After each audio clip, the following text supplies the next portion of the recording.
பரலோக பிதாவே, இந்த அருமையான மாலை வேளையிலும் சுவாமியுடைய சமூகத்திலே மறுபடியும் இரண்டாவது ஆராதனையிலே உடைய வார்த்தையை கொடுத்து தந்த இந்த கிருபைக்காக நமக்கு நன்றி செலுத்துகிறோம் ஆண்டவரே.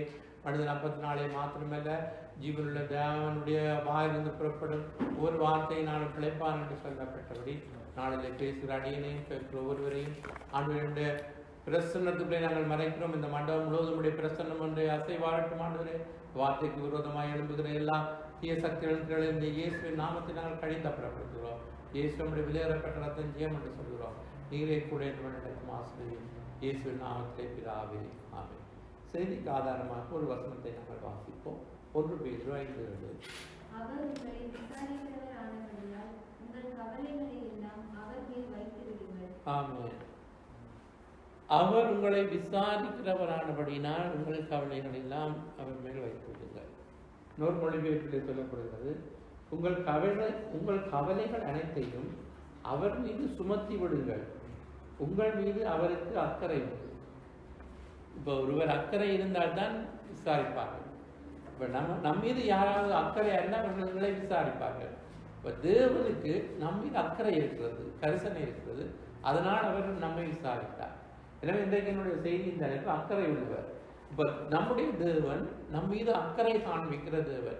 இப்போ எப்பொழுதுமே அவர் கரிசனையோடு அக்கறையோடு நம்மை விசாரிக்கிறவர் மாத்திரமல்ல, என்ன பிரச்சனைகளை குறித்து அவர் விசாரிக்கிறாரோ அந்த பிரச்சனைகளை, அந்த தேவைகளை, எங்களுக்கு என்ன பிரச்சனையை குறித்து நாங்கள் கவலையோடு இருக்கிறோமோ, உங்களை உங்கள் கவலைகளை எல்லாம் அவர்கள் வைத்திருங்க. அப்போ என்ன கவலை? நமக்கு பலவிதமான தேவைகள் சந்திக்கப்படவில்லையே என்ற ஒரு கவலை. அப்படி கவலைகள் வரும் பொழுது விசாரிக்கிறார் தேவன். அந்த இதை நாங்கள் பாரத்தை அவர் மீது வைக்கும் பொழுது அவர் அதையெல்லாம் தேவைகளை சந்திக்கிறார். அப்போ அதுதான் நாம் அறிந்திருக்க வேண்டியது. நம்முடைய தேவன் நம்மை அக்கறை உள்ள தேவன், அவர் நம்மை விசாரிக்கிறார். அப்போ கவலைப்பட வேண்டாம் என்று சொல்லப்படுகிறது. ஏனென்றால் அதுக்கு காரணம் சொல்லப்படுகிறது. 8, 9 ஆகிய வசனங்களையும் வாசிக்கிறீங்களா? இது அதிகாரம் 8, 9.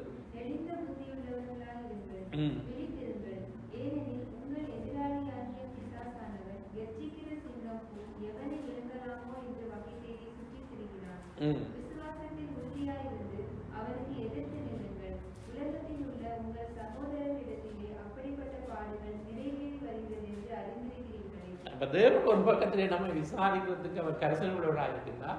இன்னொருதான் எதிரி என்ன செய்கிறார்? விழுங்கலாம் என்று வகை தேடி சுற்றி திரிகிறார். அப்ப பாருங்கள், 2 விதத்திலே நம்முடைய தேவன் நம்முடைய பிரச்சனைகளை தீர்ப்பதற்கு அவர் விசாரிக்கிறதுக்கு இப்பொழுதும் ஆயுதமாக இருக்கின்றார். ஆனால் எதிரி என்று சொல்லப்படுகிற சாத்தான் கெட்சிக்கிற சிங்கம் போல விழுங்கலாம் என்று நம்மை சுற்றி திரிகிறார். அநேகருக்கு உலகத்தில் இருக்க இப்படிப்பட்ட பாடுகள் நாங்கள் அறிந்திருக்கிறோம். எனவே நாங்கள் தெளிந்த புத்தி உள்ளவர்களாக இருக்கணும். அப்படின்னால் என்ன அர்த்தம்? இப்போ கவலைப்பட்டு கொண்டிருந்தால், பிரச்சனைகளை குறித்து கவலைப்பட்டு கொண்டிருந்தால் எங்களுக்குள்ளே சோர்வு வரும். அந்த சோர்வாக கவலையோடு இருக்கிற நேரத்திலே எங்களுடைய சிந்தனைகளிலே சாத்தான் தேவையற்ற காரியங்களை விதைத்து நாங்கள் தவறான முறையிலே யோசித்து ஆண்டவர் மீது இருக்கிற அந்த விசுவாசம் எல்லாம் போய் நாங்கள் அவனுக்கு இடம் கொடுக்கிறோம். அப்பொழுது அவன் அப்படியோ சிங்கத்தை போல பிடிக்கிறான். அப்போ இதனால்தான் வேதம் சொல்லுகிறது நாங்கள் கவலைப்படக்கூடாது. என்னத்துக்கு கவலை? எண்ணத்தை உண்போம், எண்ணத்தை கொடுப்போம், எண்ணத்தை உடைப்போம். இப்போ அத்தியாவசிய தேவைகள், இப்போ இருக்கு ஒரு வீடு, எங்களுக்கு உடை, எங்களுக்கு சாப்பாடு, இதெல்லாம் அத்தியாவசிய மனிதர்களுக்கு தேவை. இந்த தேவைகளை ஒவ்வொரு கிறிஸ்தவர்களுக்கும் தேவன் அனுதினமும் சந்திப்பார் என்ற விசுவாசம் நமக்கு தேவை. அதை ஆண்டவர் சொல்லியிருக்கார், அதெல்லாம் நான் சந்திப்பேன் என்று. இப்போ மற்ற அஞ்ஞானிகளுக்கு தெரியாது. அஞ்ஞானிகள்டா கடவுளை அறியாதவர்களுக்கு தெரியாது. அவர்களுக்கு நாளைக்கு சாப்பாடு இல்லை என்றால் அவர்கள் கவலைப்படுவார்கள். ஆனால் எங்களுக்கு இன்றைக்கு கையில் காசு இல்லை, நாளைக்கு சமைப்பதற்கு எந்தவித பொருளும் இல்லை, ஆனால் நாங்கள் கவலைப்பட மாட்டோம். ஏனென்றால் ஆண்டவருடைய வார்த்தை சொல்கிறது, நாளைக்கு நான் உங்களுடைய தேவைகளை சந்திப்பேன். அப்போ அதுதான் கிறிஸ்துவனுடைய விசுவாசம். எனவே இது ஆண்டவருடைய ஜீவனுள்ள தேவன் மேல் விசுவாசம் வைத்திருக்கிறவர்கள் எங்களுடைய அடிப்படை தேவைகளுக்காக நாங்கள் கவலைப்பட கூடாது என்பதை நாங்கள் பார்க்கின்றோம். அப்போ அடிப்படை தேவைகள் எல்லாம் தேவன் நமக்கு சந்திப்பார். அப்போ அதுக்கு ஒப்பான கவலைக்குரிய வசனங்கள் உங்களுக்கு தெரிந்த வசனங்கள் தான் மத்தேயு 6ஆம் அதிகாரம். அதாவது கவலைப்படாதீர்கள் என்பது என்னுடைய முதல் குறிப்பு. அதில் 6ஆவது அதிகாரம் மத்தேயு 31 34 வரை வாசிப்போம்.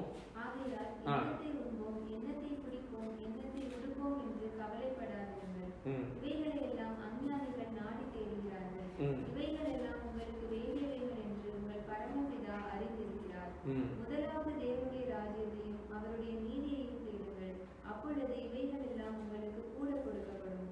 ஆகையால் நாளைக்காக கவலைப்படாதிருங்கள், நாளை தினம் தன்னுடையவைகளுக்காக கவலைப்படும். அந்தந்த நாளுக்கு அதனதின் பாடு போதும்.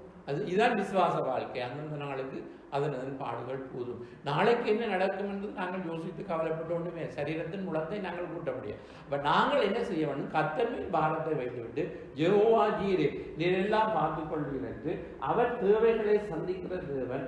அவர் எங்களை ஒரு நாளும் கைவிட மாட்டார் என்று நாங்கள் விசுவாசம் வேணும். அதான் விசுவாச வாழ்க்கை. அப்ப விசுவாச வாழ்க்கை என்றால் அதாவது பிசாசுகளும் விசுவாசித்து நடுங்குகிறதா. அப்ப நாங்கள் கிரியை இல்லாத விசுவாசம் செத்தது. அப்படி என்று சொன்னால் தேவனுடைய வார்த்தையை நாங்கள் நம்பி அதை நடைமுறைப்படுத்தி நாங்கள் பயிற்சிவித்து அதை செய்து காட்டும் பொழுதுதான் அங்கே கிரியை மூலமாக வெளிப்படுத்தும் பொழுதுதான் நாங்கள் விசுவாசிக்கிறோம். நம்முடைய தேவன் கவலைக்கு நாங்கள் இடம் கொடுக்க மாட்டோம், நாங்கள் சாத்தானுக்கு நாங்கள் இடம் கொடுக்க மாட்டோம். ஏனென்றால் எங்களுக்கு கரிசனை உள்ளவர் இருக்கிறார். அவர் தான் ஆண்டவராகிய இயேசு கிறிஸ்து. அவர் நம்மை விசாரிக்கிறவர் மாத்திரமல்ல, நமக்கு அந்தந்த காரியம் எங்களுக்கு ஒன்று தேவை என்று சொன்னால் அந்த தேவையை அவர் சந்திக்கிற தேவன். அதை நாங்கள் மறந்துவிடக்கூடாது. சங்கீதம் 55:22 அப்படியாக சொல்லுகிறது. வாசியுங்கள். கர்த்தர் மேல் உன் பாரத்தை வைத்துவிடு, அவர் உன்னை ஆதரிப்பார், நீதிமானை ஒருபோதும் தள்ளாட விடார். ஆமென். நீதிமான் என்றால் யார்? நாங்கள் நீதிமான்கள் என்றால் இயேசு தம்முடைய இரத்தத்தினாலே எங்களை கழுவி இருக்கிறார். எனவே நீதிமானாகி நாங்கள் ஒரு நாளும் தள்ளாட விட மாட்டார் என்றால் நிலை குலைந்து போக ஒரு நாளும் ஆண்டவர் விட மாட்டார். அப்ப கர்த்தர் மேல் நாங்கள் பாரத்தை வைத்து விட வேண்டும். எப்படிப்பட்ட பிரச்சனைகளாக இருந்தாலும் அதை தேவனுடைய சமூகத்திலே நாங்கள் பேதுரு எழுதுகிற அந்த அர்த்தம் தூக்கி அவர் மீது வைத்து விடுங்கள் சொல்லுவார்களே தமிழை. கடவுளிடத்திலே நாங்கள் பாரத்தை வைத்து விட்டோம், கடவுளிடத்திலே நாங்கள் சுமை இறக்கி வைத்து விட்டோம். அதுதான் ஆண்டவர் சுமை தான் இயேசு நாங்கள் அறிந்திருக்கிறோம். வருத்தப்பட்டு பாரம் சுமங்கள் எல்லாரும் இடத்தில் வாருங்கள், நான் உங்களுக்கு இழைப்பார்கள். சுமைகளை இறக்கி வைப்போம் ஆண்டவரிடத்திலே. அப்ப ஆண்டவர் எங்களுடைய பிரச்சனைகள் எப்படியாக இருந்தாலும் என்னென்ன காரியங்கள் இப்போ எங்களுடைய எப்படிப்பட்ட பெரிய பிரச்சனைகளாக இருந்தாலும் சின்ன பிரச்சனை பெரிய பிரச்சனை ஆண்டவருக்கு ஒன்றுமே இல்லை. அவருக்கெல்லாம் லேசான காரியம் என்று சொல்லப்படுகிறது, அற்பமான காரியம் என்று சொல்லப்படுகிறது. எனவே எப்படிப்பட்ட சூழ்நிலைகளை நாங்கள் பார்க்கக்கூடாது, எப்படித்தான் நடக்கும். இப்போ இந்த 2020ஆம் ஆண்டு 9ஆம் மாதம் முடிந்து விட்டது. இந்த வருஷம் என்னதான் போகிறது, இப்படித்தான் நடக்க போறோன்னு கவலைப்பட வேண்டாம். ஆண்டவர் சில காற்றையும் காண மாட்டீர்கள், மழையும் காண மாட்டீர்கள், வாய்க்கால்கள் தண்ணீரால் நிரப்பப்படும். எனவே நாங்கள் விசுவாசிக்கிறோம், தேவனாலே முடியாத காரியம் ஒன்றுமில்லை. அவர் நம்முடைய தேவைகளை அவர் சந்திப்பார் என்று நாங்கள் விசுவாசிக்கின்றோம். அது மாத்திரமல்ல, முதலாவது குறிப்பு கவலைக்கு இடம் கொடுக்கக்கூடாது, பாரத்தை ஆண்டவர் மீது வைத்து விட வேண்டும். இரண்டாவதாக நாங்கள் சந்தோஷமாக இருக்கும்படியாக வேதம் சொல்றது. அப்ப சந்தோஷமாக இருப்பதற்கு பல காரணம் இருந்தும் நாங்கள் கவலைக்கு இருக்கிற ஒரு சில காரணங்களை வைத்து நாங்கள் கவலைப்பட்டுக் கொண்டிருக்கிறோம். ஆனால் நாங்கள் சந்தோஷப்படுவதற்கு அநேக காரணங்கள் இருக்கிறது. தேவன் நம்மை இரட்சித்தார், எங்களுடைய பாவங்களை மன்னித்தார், எங்கள் நோய்களை குணமாக்கினார், பெரிய பெரிய காரியங்கள் எல்லாம் செய்திருக்கிறார். எனவே இரட்சிப்பின் சந்தோஷத்தை எங்கள் உள்ளத்திலே கொடுத்திருக்கிறார். எனவே நாங்கள் சந்தோஷப்படுவதற்கு காரணம் இருக்கிறது.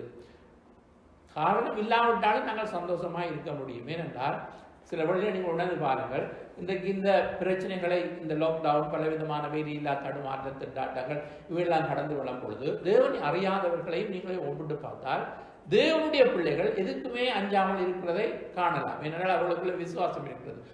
தேவனை அறியாதவர்களுக்கு கவலை, பிரச்சனை, பயம் இருக்கிறது. எனவே நாங்கள் கூட சில வேளை நீங்கள் கூட யோசித்து பார்த்திருப்பீர்கள், இவ்வளவு பிரச்சனை எனக்கு நடந்தும் நானே கவலைப்படாமல் இருக்கிறேன், என்னால ஏன் துக்கத்துக்கு இடம் கொடுக்காமல் இருக்கிறது, இதில் எனக்கு ஏதோ நடந்து விட்டதோன்னு நீங்கள் யோசிக்க வேண்டாம். உங்களுக்குள்ளே இருக்கிறவர் இயேசு, அவர் தான் உங்களை சமாதானத்தினாலும் சந்தோஷத்தினாலும் நிரப்பிக் கொண்டிருக்கிறார். எனவே இவ்வளவு பாருங்கள், அநேகம் நினைப்பார்கள் இப்போ கிறிஸ்தவர்களை பார்த்து இவர்களுக்கு ஒரு பிரச்சனையும் இல்லையா? பிரச்சனை இருக்குது, ஆனால் சந்தோஷம் எங்களை அந்த கவலைகளை நாங்கள் மேற்கொள்கிறோம். அதான் வித்தியாசம். எல்லாம் பிரச்சனை இல்லாத வாழ்க்கை இல்லை. ஒவ்வொரு மனிதர்களும் இந்த உலகத்திலே பிரச்சனைகளை சந்தித்தே ஆக வேண்டும். ஆனால் அந்த பிரச்சனைகளை குறித்து நாங்கள் கவலைப்பட்டு கொண்டிருக்காமல் எப்பொழுதும் எந்த சூழ்நிலையை நாங்கள் சந்தோஷமாக இருக்கும்படியாகவே நமக்கு சொல்கிறது. பிலிப்பியர் 4வது அதிகாரம் 4-7 வரை வாசிப்போம்.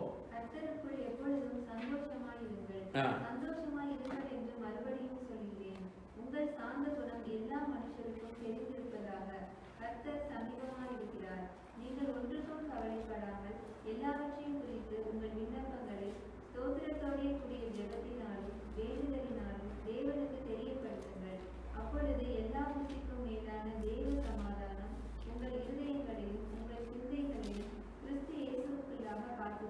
ஆமேன். அப்போ பாருங்க, எப்பொழுதும் சந்தோஷமா இருக்க வேண்டும் சொன்னால், முதலாவது இந்த ஆவியின் கனிகள். பரிசுத்த ஆவியானவர் நமக்குள்ளே இந்த இப்படிப்பட்ட கனிகளை ஏற்படுத்தி வைத்திருக்கிறார். ஆவியின் கனி என்ன? அன்பு, சந்தோஷம், சமாதானம், தயவு, நல்ல குணம், விசுவாசம், சாந்தம், இச்சையடக்கம். அப்போ இவைகள் நிறைந்திருக்கும் பொழுது இப்போ உள்ளத்திலே சமாதானம் இருந்தால்தான் நாங்கள் சந்தோஷமாக இருக்க முடியும்.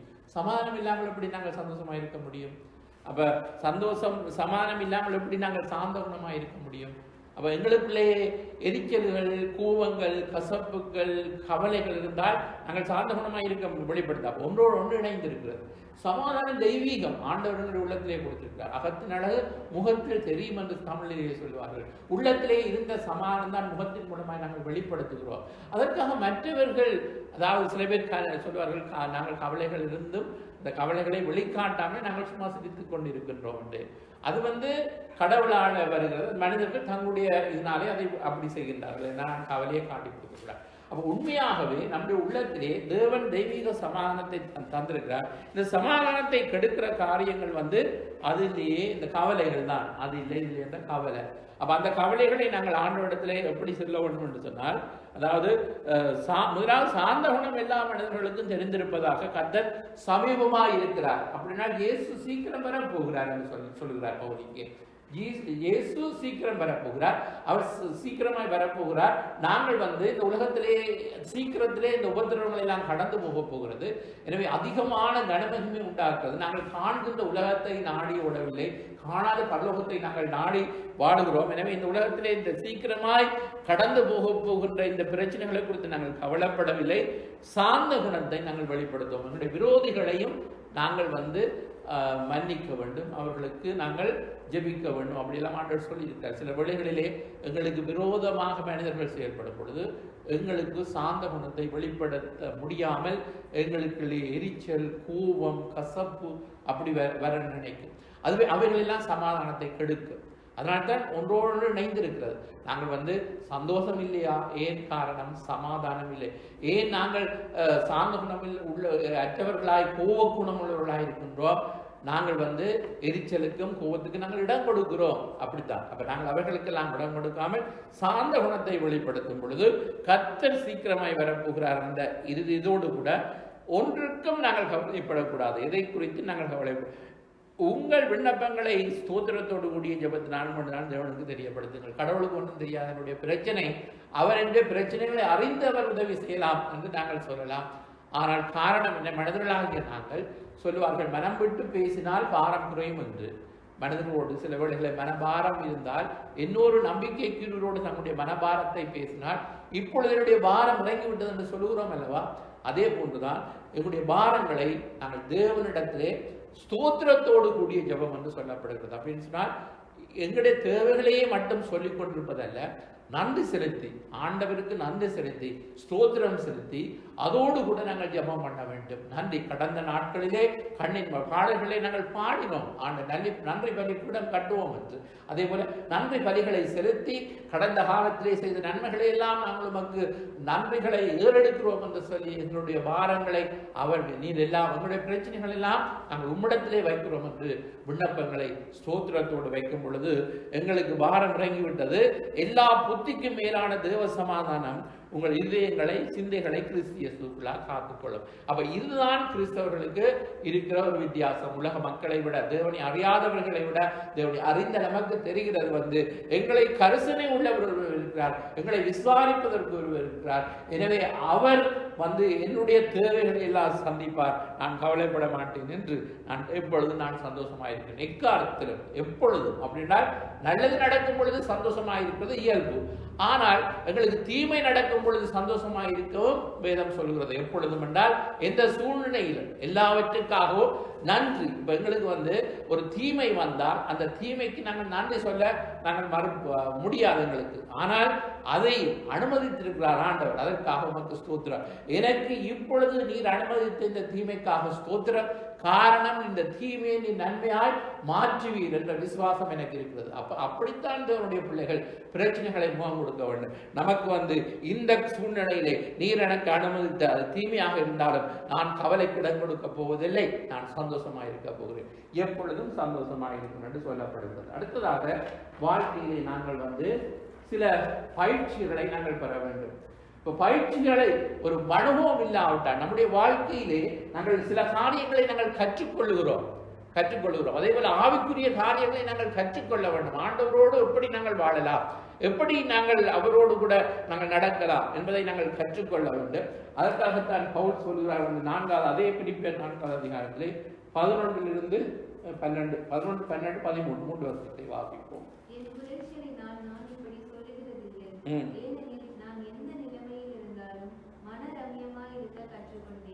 தாழ்ந்திருக்கவும் எனக்கு தெரியும், வாழ்ந்திருக்கவும் எனக்கு தெரியும். எவ்விடத்திலும் எல்லாவற்றிலும் திருப்தியாயிருக்கவும் பட்டினியாயிருக்கவும் பரிபூர்ணப்படவும் குறைவுபடவும் போதிக்கப்பட்டேன். என்னை பலப்படுத்துகிற கிறிஸ்துவினாலே எல்லாவற்றையும் செய்ய எனக்கு பலன் உண்டு. ஆமென். இங்கே நீங்கள் என்னை பலப்படுத்துகிற கிறிஸ்துவினாலே எல்லாவற்றையும் செய்ய எனக்கு பலன் உண்டு நாங்கள் தைரியமாய் சொல்லுவோம். விசுவாச வாழ்க்கை சில பிள்ளைகள் இந்த வசனம் எல்லோருக்கும் பிடித்த வசனம். என்னை பலப்படுத்துகிற கிறிஸ்துவினாலே எல்லாவற்றையும் செய்ய எனக்கு பலன் உண்டு. இங்கே பவுல் சொல்லுகிறார் தாழ்ந்திருக்க எனக்கு தெரியும் அப்படின்னு சொன்னால் அதனுடைய அர்த்தம் என்ன சொன்னால் வறுமையிலும் வாழ தெரியும், வளமையிலும் வாழ தெரியும். இப்போ குறைவுபட்டு நாங்கள் வாழ்வதற்கும் பழக வேண்டும், பெரிய மாளிகையிலேயும் வாழ சில பேர் உலகத்திலே வித்தியாசமான மக்கள். சிலர் வசதியாக வாழ்ந்தவர்கள், சிலர் வறுமையிலே வாழுகிறவர்கள். அவர்களெல்லாம் கிறிஸ்துவுக்குள்ளே வரும் பொழுது அவர்கள் எப்படிப்பட்ட பின்னணுவமாக இருந்தாலும் கிறிஸ்துவுக்குள்ளே வசதியாக இருந்தால் அது பாவமோ அது தவறென்றோ ஆண்டவர் சொல்லவில்லை. அவர்களுக்கு வசதியை கொடுத்திருக்கிறார். இன்னொரு மனிதன் வசதி குறைவாக வாழ்கிறார், ஆனால் அடிப்படை தேவைகளை சந்திப்பார் ஆண்டவர். அந்த விசுவாசம் இருக்க வேண்டும். ஒப்பீடு நமக்கு கூடாது. நானும் கிறிஸ்தவன் தான், அவரும் கிறிஸ்தவன் தான், அவர் வசதியாய் வாழுகிறார், நானே இப்படி வசதி இல்லாமல் வாழ்கிறேன் கவலைப்படக்கூடாது. ஏனென்றால் அது தேவனுடைய அனுக்கிரகம், அதை நாங்கள் கேட்க முடியாது. வித்தியாசமான முறையிலே மனிதர்களை தேவன் வைத்திருக்கிறார். ஆனால் அடிப்படை தேவைகளை இருக்க வீடு, உடுக்கிறதுக்கு உடுப்பு, சாப்பாடு எல்லாம் ஆண்டவர் சந்திப்பார். அதற்கு மேலான காரியங்கள் மற்றவர்களோடு ஒப்பிட்டு இச்சைப்பட்டு இப்ப சொல்லுவார்கள், கார் இருக்கிறவர்கள் திருப்பி அதாவது நடக்கிறவர்கள் சைக்கிளை வாங்கிப்பார்கள், சைக்கிள் கிடைத்தால் பிறகு காருக்கு எதிர்பார்க்கும். மனிதனுடைய தேவைகள் அதிகரித்துக் கொண்டே போகும், ஆனால் திருப்தி இல்லாத ஒரு வாழ்க்கை வாழ்ந்து விடார். பவுலிங்க என்னத்தை சொல்கிறார்? பவுலை ஒப்பிட்டு பார்க்கும் பொழுது அவர் வசதியாக வாழ்ந்த ஒரு மனிதன், ஒன்றுக்கும் குறைவில்லாத வாழ்ந்த ஒரு மனுஷன். இயேசுவை ஏற்றுக்கொண்டு அவர் சொல்கிறார், நான் கற்றுக்கொள்கிறேன், இதை நான் படிக்க விரும்புகிறேன் அப்படின்னா. வறுமை எப்படி இருக்கும், பசி என்றால் எப்படி இருக்கும், பட்டணி என்றால் எப்படி இருக்கும், இவைகள் எங்களுக்கு தெரியாவிட்டால் எப்படி நாங்கள் பாரப்பட்டு ஜெபிக்கலாம்? அப்ப தேவன் அதை நாங்கள் பழக வேண்டும். வறுமைப்படவும், பசியாயிருக்கவும், பட்டணியாயிருக்கவும், குறைவுபடவும் நாங்கள் கற்றுக்கொள்ள வேண்டும். என்னை பலப்படுத்துகிற கிறிஸ்துவினாலே எல்லாவற்றையும் செய்ய பலன் உண்டு. அப்ப இதுக்கு பலன் வேண்டும் எங்களுக்கு. வறுமையிலும் நாங்கள் இம்மையிலும் அதாவது வறுமையிலும் நாங்கள் இந்த உலகத்திலே வாழுவதற்கு, குறைவுபட்டு வாழுவதற்கும். அதனாலே இந்த நாட்களிலே அநேகருக்கு குறைவுபடுகிறது. அந்த குறைவுகளை தேவன் நிறைவாக்குவார். ஆனால் சில காரியங்களை தேவன் அனுமதிப்பார். எங்களுக்கு எப்படி மனிதர்கள் இந்த உலகத்திலே பிரச்சனையோடு இருக்கிறார்கள், எப்படி குறைவுபடும் பொழுது அவருடைய நிலை எப்படி இருக்கும் என்பதை நாங்கள் உணர்ந்து அதை அவர்களுக்காக பாரப்படும்படியாக சில வேளைகளிலே ஆண்டவர் நம்மை அனுபவிப்பார். ஊழியம் செய்யும் பொழுது எல்லா நேரத்திலும், எல்லா இடத்திலும், எல்லா வசதிகளும் கிடையாது.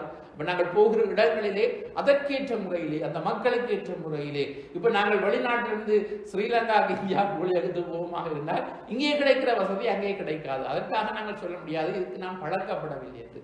அதற்கு நாங்கள் பழகி இருக்க வேண்டும். ஆண்டவர்களை ஊழியத்துக்கண்டு அனுப்ப தயார் என்று சொன்னால் இன்றைக்கு ஆப்பிரிக்கா தேசத்துக்கு, பல நாடுகளுக்கு ஜெர்மன் மக்கள் கூடி மிஷனரியாய் சொல்லுகிறார்கள். அப்ப அவர்கள் சொல்ல முடியாது நான் வாழ்ந்த வசதி என்ன, இங்கு நான் கஷ்டப்படுகிறேன் என்று. அவர்கள் அதுக்கு பயிற்சி வைக்கிறார்கள். அதே போல தேவன் இந்த உலகத்திலே கிறிஸ்தவர்கள் ஒவ்வொருவரையும் அவர் பயிற்சி வைக்கிறார். அந்த பாதையை ஆண்டவர் நடத்துகிறார்.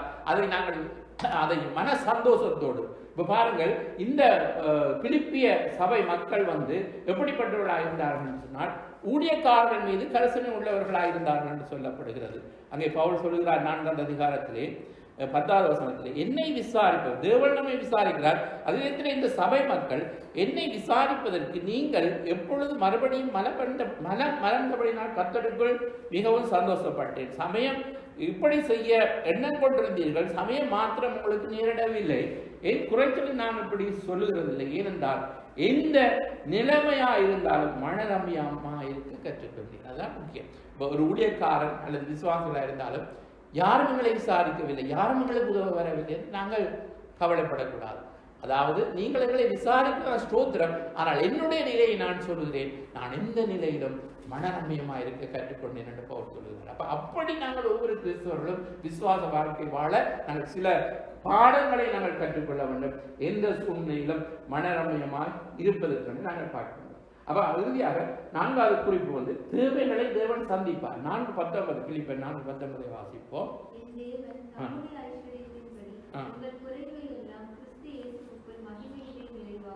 தம்முடைய ஐஸ்வர்யத்தின்படி ஒரு பணக்காரன் என்று வைத்துக் கொள்ளும், ஒரு கோடீஸ்வரன், அவர் யாராவது ஒரு தேவை கேட்கும் பொழுது அவர் தன்னுடைய ஐஸ்வர்யத்தின்படி கொடுப்பாரா இருந்தால் நிறைய கொடுப்பார். ஆனால் ஒரு பிச்சைக்காரனுக்கு இது காணும் தானே என்று நினைச்சாருன்னு சொன்னால் அவனுடைய நிலையிலே இருந்து அவர் கொடுப்பார் என்றால் ஒரு நேரம் சாப்பாடு போதும் என்று. ஆனால் தேவன், நம்முடைய தேவன் தயாளர், அவர் தம்முடைய ஐஸ்வர்யத்தின்படி தான் நம்மளை ஆசீர்வதிப்பார். எனவே அவரிடத்திலே இருக்காத செல்வம், அவர் மகிமையின் ஐஸ்வர்யம் உள்ள தேவன். அந்த தேவன் நம்முடைய குறைவுகளை அவர் மகிமையாய் அவர் செய்வார், அவர் நிறைவாக்குவார். அவர் குறைவுகளை நிறைவாக்குறார், தேவைகளை சந்திக்கிறார். அப்ப அடிப்படை தேவைகளை நிச்சயமாக தேவன் எங்களுக்கு அவருடைய மகிமையின் ஐஸ்வர்யத்தின்படி அவர் சந்தித்துக் கொண்டே இருப்பார். நாங்கள் அதற்காகத்தான் வேதம் சொல்கிறது, ஆண்டவர் நம்முடைய தேவைகளை சந்திப்பார் என்ற விசுவாசம் நமக்கு இருக்கிறது. அப்ப இன்றைக்கு நாங்கள் ஒன்றுக்கும் கவலைப்படாமல் ஆண்டோடத்திலே நாங்கள் எல்லாவற்றையும் சொல்லும் பொழுது எந்த சூழ்நிலையா இருந்தாலும் தேவன் அவருடைய மகிமையின் ஐஸ்வர்யத்தின்படி அவர் குறைவுகளை கிறிஸ்தியேசுக்குள் மகிமையிலே அவர் நிறைவாக்குவார், தேவைகளை சந்திப்பார் என்று நாங்கள் பார்க்கின்றோம். சங்கீதம் 34:10 இப்படி சொல்லப்படுகிறது,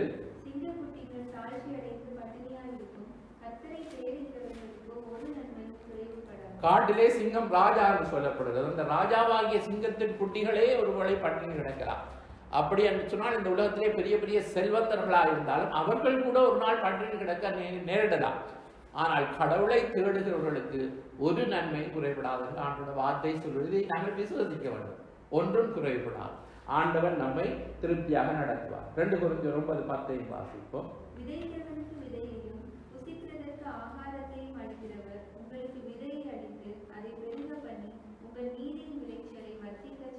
இப்ப விதைக்கும் பொழுது நமக்கு விதை தேவைப்படுகிறது. இப்ப விதைக்கிறவர்களுக்கு தான் ஆண்டவர் விதையை கொடுப்பார். இப்ப நாங்கள் விதைக்காமல் இருந்தால் எங்களுக்கு விதையை கொடுக்க மாட்டோம். இப்ப நாங்கள் ஆண்டோடைய ஊழியத்தை நாங்கள் விதைக்கிறோம் என்று சொல்லுகிறோம். அப்ப நாங்கள் விதைக்கும்படியான விதையை தேவன் எங்களுக்கு கொடுத்து, இப்போ ஒரு விதை என்பது அங்கே விதைக்கும் பொழுது நிலத்திலே விழுந்து அது அநேக பலன்களை கொடுக்கிறது போல தேவன் எங்களுக்கு விதையை கொடுத்து அந்த நீதியின் விளைச்சலை வர்த்திக்க செய்கிற தேவனாக இருக்கின்றார். எனவே தான் ஆண்டோடைய பிள்ளைகள் உதார குணமுள்ளவர்களாக இருக்க வேண்டும். உதார குணமுள்ள ஆத்மா செழிக்கும் என்று சொல்லப்படுகிறது. அப்ப நாங்கள் சுயநலம் உள்ளவர்களாக நாங்கள் வாழாமல் எங்களிடத்தில் 2 இருந்தால் பகிர்ந்து கொடுக்கிறவர்களாக அல்லது தேவனுடைய ஊழியங்களுக்கு நாங்கள் கொடுக்கிறவர்களாக இருக்கும் பொழுது நாங்கள் தேவனுடைய ராஜ்யத்துக்கு விதைக்கிறோம். ஆனால் தேவன் எங்களுக்கு திருப்பமாக விதையை அளித்து அதை நாங்கள் நீதியின் விளைச்சல்களை அவர் வர்த்திக்க செய்வார் என்று சொல்லப்படுகிறது. எனவேதான் தேவன் குறைவுகளை நிறைவாக்குறவர், தேவைகளை சந்திக்கிறவர். அப்ப நம்முடைய அத்தியாவசிய தேவைகள் மாத்திரமல்ல, உலகத்திலே நமக்கு பாதுகாப்பு, நம்மை காக்கிற தேவன், நம்முடைய பாதுகாப்பு இன்றைக்கு எங்கேயுமே இல்லை. அப்ப தேவனுடைய பிள்ளைகள் ஆண்டவர் எங்களை பாதுகாக்கிறார், அவர் என்னுடைய வலது பக்கத்திலே நிழலாக இருக்கிறார் என்று நாங்கள் என்ன செய்ய வேண்டும்? அதிகாலையில் எழுந்து நாங்கள் தேவன் என்னை காப்பார், இன்றைக்கு நான் போக்குற மரத்திலும் தேவன் என்னை காக்க வேண்டும் என்று நாங்கள் ஒப்பு கொடுத்து ஜெபித்து விட்டு போகிறோம். வேலைக்கு சென்றாலும் எங்கு சென்றாலும் தேவனுடைய பிள்ளைகள் அந்த காக்கும் தெய்வம் ஒருவர் இருக்கிறார். அவருடைய பாதுகாப்பு இல்லாமல் இந்த உலகத்திலே நாங்கள் வாழ முடியாது என்ற விசுவாசத்தோடு அந்த தேவனுடைய பாதுகாப்பு பாதுகாப்புக்காக நாங்கள் என்ன செய்கின்றோம்? அவர் எங்களை விசாரிக்கிற தேவன், அவர் எங்கள் மேல் கரிசனை உள்ளவர்கள். இப்ப பாருங்கள், உங்கள் மேல் உங்களுடைய பிள்ளைக்கு மீது உங்களுக்கு கரிசனை இருந்தால் அந்த பிள்ளை எங்கே போகிறது, எங்கே வருகிறது என்பதை நீங்கள் கரிசனையோடு விசாரித்து அந்த பிள்ளைக்குரிய பாதுகாப்புக்குரிய காரியங்களை எல்லாம் நீங்கள் எண்ணிக்கொண்டிருப்பீர்கள். அதே போல தேவன் நாங்கள் எங்கே போகிறோமோ உங்க போக்கிலே வரத்திலே அவர் எங்களை காக்கிற தேவன் என்று நாங்கள் பார்க்கின்றோம். அதுதான் 127 சங்கீதத்திலே சொல்லப்படுகிறது. 7-9 வரை 127 சங்கீதம் 7-8 ஆகிய 2 வசனங்களை. கர்த்தர் உன்னை எல்லா தீங்குக்கும் விலக்கி காப்பார். அவர் உன் ஆத்துமாவை காப்பார். கர்த்தர் உன் போக்கையும் வரத்தையும் இது முதற்கொண்டு என்றென்றைக்கும் காப்பார். இந்த சங்கீதத்தை நீங்கள் பார்த்தால் இஸ்ரவேலை காக்கிற தேவன் உறங்குவதும் இல்லை, தூங்குவதும் இல்லை. அப்ப பாருங்கள், ஒரு காவலாளி கூட எவ்வளவு நேரம் விழித்திருந்து பாதுகாக்க முடியும்? 24 மணித்தியாலமும் 7 நாட்களும் உறங்காமல் தூங்காமல் ஒருவர் எங்களை பாதுகாக்கிறார் என்றால் அவர் தான் தேவன். அவர் தேவனா இருக்கும், மனிதரா இருந்தால் அப்படி செய்ய முடியாது. அதனால்தான் அவர் தேவன் என்று சொல்லப்படுகிறார். அவர் உறங்குவதும் இல்லை, தூங்குவதும். இஸ்ரவேலை காக்கிறவர் அப்படின்னா தேவனுடைய ஜனங்களை காக்கிறவர் உறங்குவதும் இல்லை, தூங்குவதும் இல்லை என்று சொல்லப்படுகிறார். உறங்காமல் தூங்காமல் எங்களை பாதுகாக்கிறவர் ஒருவர் இருக்கிறார். அவர்தான் எங்கள் மேல் அக்கறை உள்ளவர், அவர்தான் எங்கள் மேல் கரிசனை உள்ளவர், அவர்தான் நம்மை விசாரிக்கிறவர். அவர் நம்முடைய தேவைகளை சந்திப்பவர் மாத்திரமல்ல, நமக்கு பாதுகாப்பும் கொடுக்கிறார். அப்ப இதை விட நமக்கு வேறு என்ன வேண்டி இருக்கிறது? எனவேதான் நாங்கள் அவரை அண்டிக் கொள்வோமாக இருந்தார், அவரிடத்திலே அடைக்கலம் புகுந்த நாம் அந்த இறைவனுடைய பாதுகாப்பும் பராமரிப்பும் எங்களுக்கு தேவை என்பதை உணர்ந்தவர்களாக நம்முடைய வாழ்க்கையை கொண்டு போவோமாக இருந்தார், அவர் எந்த சூழ்நிலையிலும், எந்த ஆபத்திலும், எந்த கொள்ளை நோயிலும், எப்படிப்பட்ட காரியமாக இருந்தாலும் நம்முடைய தூதர்களை அனுப்பி அவர் காப்பார் என்று சொல்லப்பட்டிருக்கிற அந்த வசனங்களின்படி நிச்சயமாக பிரியமானவர்களே, நம்முடைய வாழ்க்கையிலே ஆபத்துக்கள் வரலாம், பலவிதமான சூழ்நிலைகள் நம்மை சூழ்ந்து கொள்ளலாம். தேவன் எங்கள் மேல் கரிசனை உள்ள நாங்கள் இன்றைக்கு உயிரோடு இருக்கிறோம் என்றால், நாங்கள் அழிக்கப்படாமல் உயிருடன் காக்கப்பட்டிருக்கிறோம் என்றால் கடவுளுடைய கிருபை. நாங்கள் நிற்பதும் நிர்மூலமாகாமல் இருப்பதும் கர்த்தருடைய கிருபை. அது காலையோறும் புது கிருபை என்று சொல்லப்படுகிறது. எனவே கிருபையை நம்பி வாழுவோம், அந்த இறைவனை நாங்கள் முதலிடம் வைப்போம். அவர்தான் எங்களுக்கு பாதுகாப்பு, அவர்தான் நமக்கு எல்லாவற்றையும் செய்து முடிக்கிறவர். உலகத்திலே நம்மை விசாரிப்பதற்கு யாருமே இல்லை இருந்தாலும் நம்மீது கரிசனை உள்ளவர் ஆண்டவராகிய இயேசு கிறிஸ்து கல்வாரியிலே ஜீவனை உங்களுக்காகவும் எனக்காக கொடுத்தவர். அவர் நிச்சயமாய் உங்களை விசாரிப்பார். அவர் உங்களை மேல் கண் வைத்து உங்களுக்கு ஆலோசனை சொல்வேன் என்று சொன்னவர்.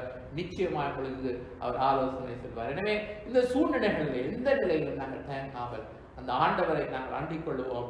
ஆண்டவர் நம்மை ஆசீர்வதிப்பாராக. எழுந்து நின்று நாங்கள் துதித்து இந்த நாளிலே நாங்கள் ஜெபங்களை ஏறெடுக்க போகிறோம். ஹல்லேலூயா.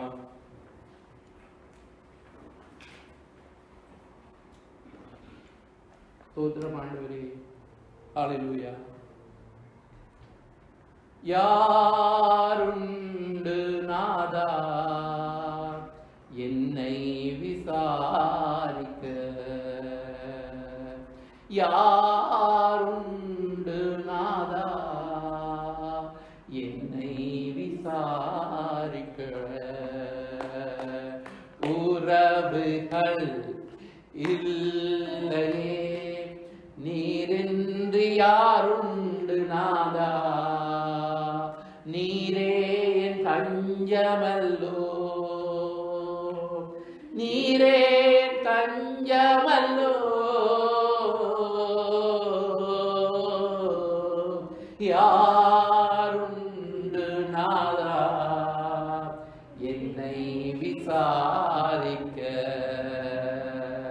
தனிமையில் கதறிய ஆகாரின் குரலை கேட்டீர், மனம் கசந்து அழுது நின்ற அந்நாளின் ஜெபத்தை கேட்டீர், தனிமையில் கதறிய ஆகாரின் குரலை கேட்டீர், மனம் கசந்து அழுது நின்ற அந்நாளின் ஜெபத்தை கேட்டீர், நீரே நல்ல மேய்ப்பன் வேண்டுதல் கேட்பவரே,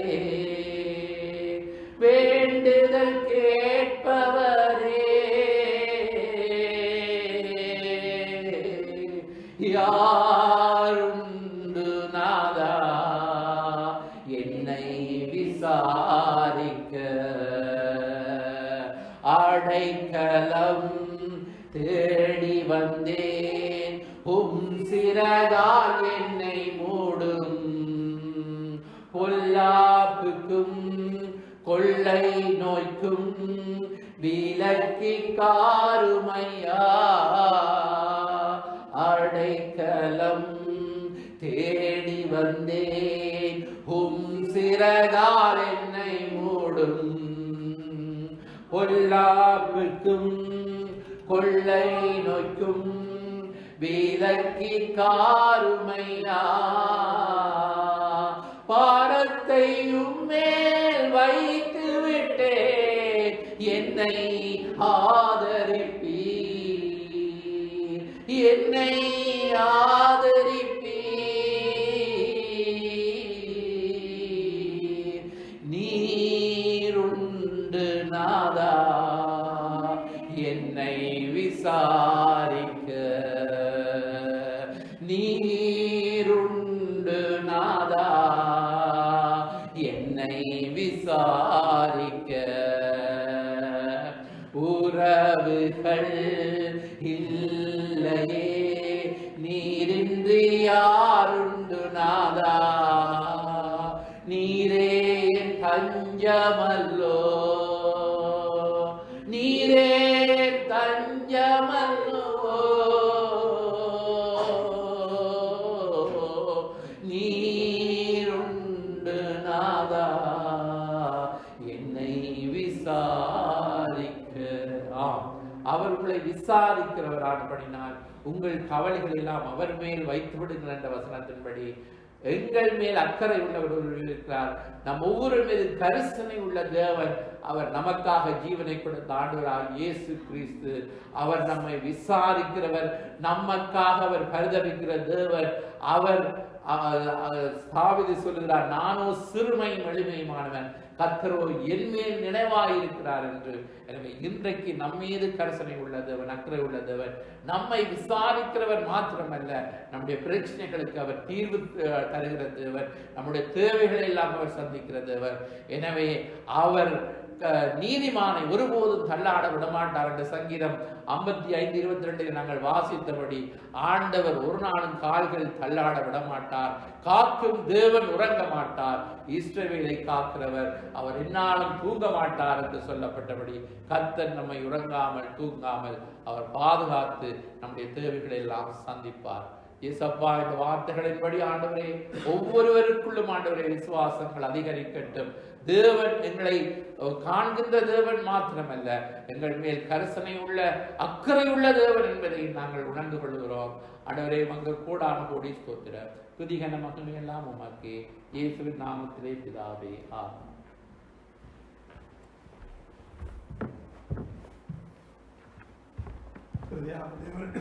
துதித்து ஆராய்ச்சி இந்த ஆராதனை நன்றி செலுத்துவோமா?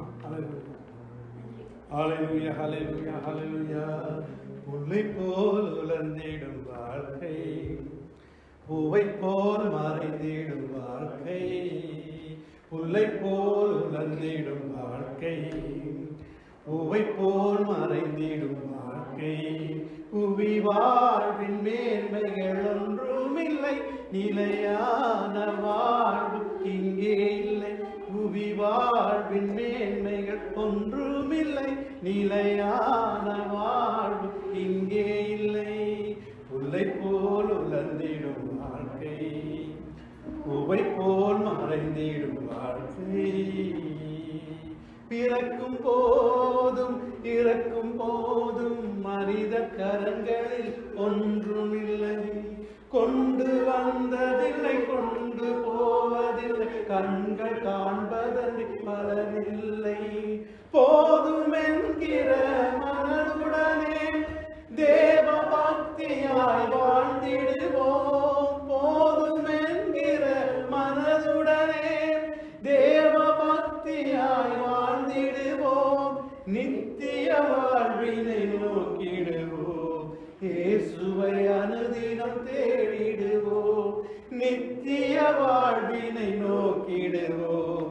இயேசுவை அனுதினம் தேடிடுவோம். புல்லை போல் உலர்ந்திடும் வாழ்க்கை, பூவை போல் மறைந்திடும் வாழ்க்கை. புல்லை போல் உலர்ந்திடும் வாழ்க்கை, பூவை போல் மறைந்திடும் வாழ்க்கை. மாயே மாயேதான், எல்லாம் மாயேதான், மாய லோகமாம் இவ்வுலகிலும். நேற்று வாழ்ந்தவன் இன்று இல்லையே, நாளை நடப்பதை நாம் அறியோம். நாளை என்பது நமது அல்ல, நமது ஜீவன் நம் கையில் அல்ல. நாளை என்பது நமது அல்ல, நமது ஜீவன் நம் கையில் அல்ல. நல்லவராம் நம் இயேசுவிடம் நமது வாழ்வினை கொடுத்திடுவோம். நல்லவராம் நம் இயேசுவிடம் நமது வாழ்வினை கொடுத்திடுவோம். புல்லை போல் உலர்ந்திடும் வாழ்க்கை, பூவை போல் மறைந்திடும் வாழ்க்கை. புல்லை போல் உலர்ந்திடும் வாழ்க்கை, பூவை போல் மறைந்திடும் வாழ்க்கை. புவி வாழ்வில் மேன்மைகள் ஒன்றுமில்லை, நிலையான வாழ்வு இங்கே இல்லை. புவி வாழ்வில் மேன்மைகள் ஒன்றுமில்லை, நிலையான வாழ்வு இங்கே இல்லை. புல்லை போல் உலர்ந்திடும் வாழ்க்கை, பூவை போல் மறைந்திடும் வாழ்க்கை. அல்லேலூயா. ஸ்தோத்திரம் அப்பா. நன்றி என்று சொல்வோம், நன்றி என்று சொல்வோம். அல்லேலூயா, அல்லேலூயா. நாளை நடப்பதை நாம் அறிவோம். அல்லேலூயா, அல்லேலூயா. நன்றி ஆண்டவரே. நாளை அனைத்துக்காக நாளை கவலைப்படுவோம். அல்லேலூயா. கவலைப்படுவதனால் உங்கள் சரீரத்தோடு மலத்தை கூட்ட முடியுமோ? அல்லேலூயா, அல்லேலூயா. ஸ்தோத்திரம் ஆண்டவர். உங்கள் கவலையெல்லாம் அவர் மேல் தூக்கி வீசி விடுங்கள் என்று சொல்லப்படுகிறது. அல்லேலூயா. அவர் மேல் உங்கள் கவலையெல்லாம் தூக்கி வீசி விடுங்க. அல்லேலூயா. கர்த்தர் நம்மை விசாரிக்கிறவர். அல்லேலூயா. அவர் விசாரிக்கிற தேவன் என்றபடினால் அவர் மேல் நாங்கள் நோக்கிடுவோம், அவரே நோக்கிடுவோம். அல்லேலூயா. ஸ்தோத்திரம் அப்பா. நன்றி செலுத்துவோம். அல்லேலூயா. ஜெபம் பண்ணுவோம். அன்பான கர்த்தாவே, இந்த மாலை வேளைக்கு நன்றி செலுத்துகிறோம். இந்த மாலை வேளையிலும் இந்த 1 மணி நேரத்திலும் கூட ஆண்டவரை ஆராதிக்க கிருபை செய்தமைக்காக நன்றி. இந்த ஆண்டவரே, இந்த கொள்ளை நோயினால் ஆண்டவரே அநேக நாடுகள் தம்பிதப்பட்டிருக்கிறது கர்த்தாவே. இந்த நாட்களிலும் தேவன் விடுதலை கட்டெடுத்து இந்த வருட முடிவுக்குள்ளாக கர்த்தர் அற்புதங்களை செய்து நாங்கள் மீண்டுமாக ஜனங்களாக ஒன்றாக இணைந்து ஆராதிக்கிற நாட்களுக்காக ஸ்தோத்திரம் ஆண்டவரே. இந்த மூலம் நடக்கிற ஆராதனைகளை நீங்கள் இன்னுமாக பலப்படுத்தி கர்த்தருக்குள்ளாக ஜனங்கள் ஆண்டவரை இன்னுமாக கட்டியெழுப்பட கிருபை செய்யணுமா நாங்கள் செபிக்கிறோம். ஆண்டவரே, உங்களை கரத்தில் ஒப்புக் கொடுக்கிறோம். இந்த இடத்துல வந்து கர்த்தரை ஆராய்த்து ஒவ்வொரு பிள்ளைகளையும் ஆசீர்வதிங்க. இன்னுமாக ஆண்டவரே, நீங்கள் ஆண்டவரை செய்ய போற அனைத்து நன்மைகளுக்காக நாங்கள் ஸ்தோத்திரம் சொல்லுகிறோம். ஆண்டவரே, எல்லா கவலையும் உங்கள் மேலே நாங்கள் வைக்கிறோம். கர்த்தாவே, கூட இந்த வழி நடத்துங்கள், ஆசீர்வதிகள் கேட்கிற ஒவ்வொரு பிள்ளைகளை நிறைவான நன்மை நான் நீங்கள் ஆசீர்வதிக்க முடியாது செபிக்கிறோம். உங்களை கரத்திலே ஒப்புக் கொடுக்கிறோம். வந்து சிறிய பிள்ளைகளை பெரியவர்களை ஆசீர்வதிங்க. போக்கிலும் மரத்திலும் கூட இந்த வழி நடத்தி ஆசீர்வதித்து பலப்படுத்தும். இயேசுவின் நாமத்தினால ஜெபிக்கிறோம். உங்கள் ஜீவனுள்ள நல்ல பிதாவே.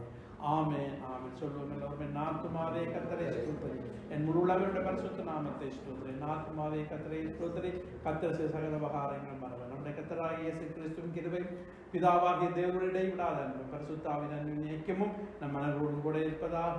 ஆமென், ஆமென். God bless you. கர்த்தர் உங்களை ஆசீர்வதிப்பாராக.